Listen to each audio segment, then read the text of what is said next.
Hezbollah ramps up attacks as fears grow Iran could reignite the war after failed peace talks. Fresh Hezbollah strikes hit Israeli forces as tensions surge following the collapse of a fragile truce. Hezbollah rockets breach Israeli defenses, raising fears of a wider missile escalation involving Iran. Israel-Hezbollah tensions continue to rise as fresh rocket fire left Israeli soldiers wounded, according to reports. The Israel Defense Forces said 2 soldiers were injured in southern Lebanon on April 12 in a Hezbollah strike. Both troops, from the IDF's 98th Division, were hit while carrying out operational activity inside Lebanon.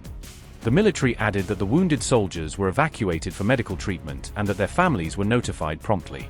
Meanwhile, Israeli warplanes bombed the areas of Nabatieh and Maifadoun in southern Lebanon on April 13.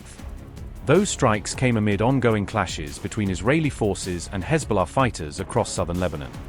Lebanese authorities say Israeli attacks since March 2 have killed 2,055 people and injured 6,588 others. Among the dead, officials report 165 children, with 35 killed and 152 wounded in just the past 24 hours, according to Lebanon's Operations Center.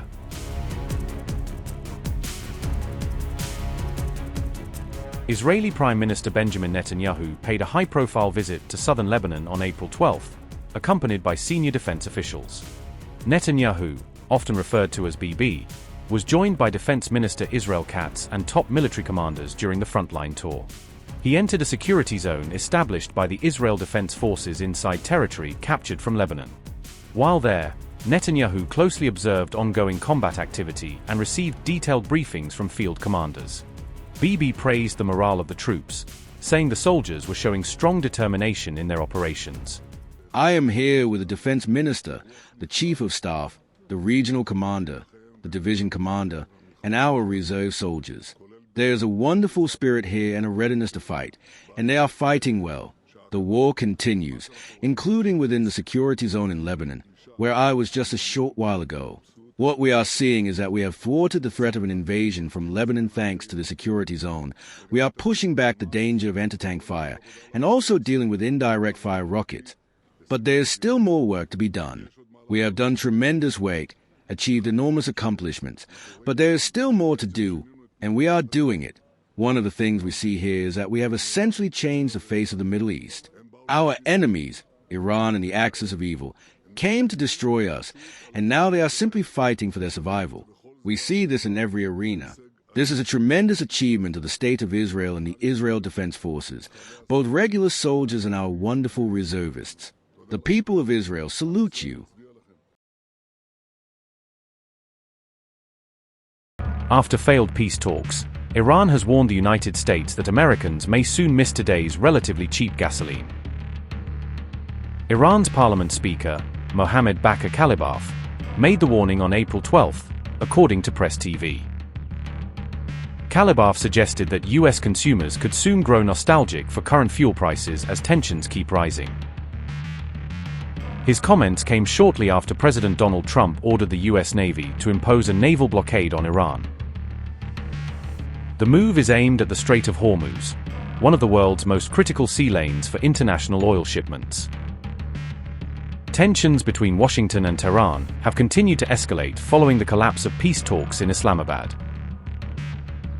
According to the American Automobile Association, average gasoline prices in the United States are about $4.125 per gallon. Reports say US gasoline prices have already climbed roughly 40% compared to pre-war levels. Oil prices surged again on April 12, after Washington announced a blockade of Iranian ports starting the next day. US crude jumped around 8% to $104.24 per barrel, while Brent crude rose about 7% to $102.29. Iran, for its part, has already restricted passage through the Strait of Hormuz, allowing only a limited number of countries' vessels to pass. Iran's Revolutionary Guards Navy has stated that the strait will not return to pre-war conditions for what it calls adversary states. Meanwhile, the US president has said he does not care if Iran chooses not to return to the negotiating table. I would say it's holding well. Their military is destroyed. Their whole Navy is underwater, you know that. 158 ships are gone. Their Navy's gone. Most of their mine droppers are gone. We have a lot of people, as you know, at 10 o'clock tomorrow, we have a blockade going into effect. That'll be 10 o'clock tomorrow. Other nations are working so that Iran will not be able to sell oil. And that will be very effective. But what we want to do is we want to, and again, we don't need it. What we notice and what we see and what I think is maybe my idea, maybe not, I don't know. But there are many boats heading toward our country to fill up with oil and then go and take it. So they're not going to go through the Hormuz Strait. And ultimately that'll be corrected. But in the meantime, they're using us. We have more oil because of drill, baby, drill. We have more oil than Russia and Saudi Arabia put together. I think Iran is in very bad shape. I think they're very desperate. We had a meeting that lasted 21 hours. We understand the situation better than anybody, and Iran's in very bad shape. And just so you understand, Iran will not have a nuclear weapon. Will not have. There is no way that they're going to get. They still want it, and they made that clear the other night. Iran will not have a nuclear weapon. Oh, I don't know. I don't care if they come back or not. If they don't come back, I'm fine. Their military is gone. Their missiles are largely depleted. The manufacturing capability for missiles and drones is largely defeated. We've been very nice. We haven't ripped down too many bridges. We did one only because they broke their word. They broke their promise. And remember, their promise was that they were going to open the Hormuz Strait. They didn't do it. They lied. We don't like a pope that's going to say that it's okay to have a nuclear weapon. We don't want a pope that says crime is okay in our cities.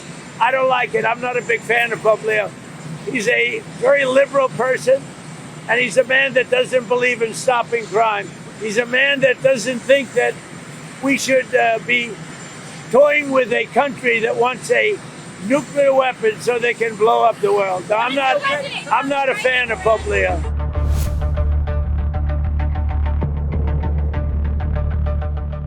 The United States has announced it will begin a blockade of all maritime traffic to and from Iranian ports starting April 13th. This action follows an order from President Donald Trump to ratchet up pressure on Tehran after negotiations between the two sides failed. The blockade will apply to vessels of all nations that are entering or leaving Iranian ports and coastal areas along Iran's shoreline. According to reports, the restrictions will cover shipping routes across the Persian Gulf and the Gulf of Oman. However, US officials say transit through the Strait of Hormuz to non-Iranian ports will not be affected and will be allowed to continue.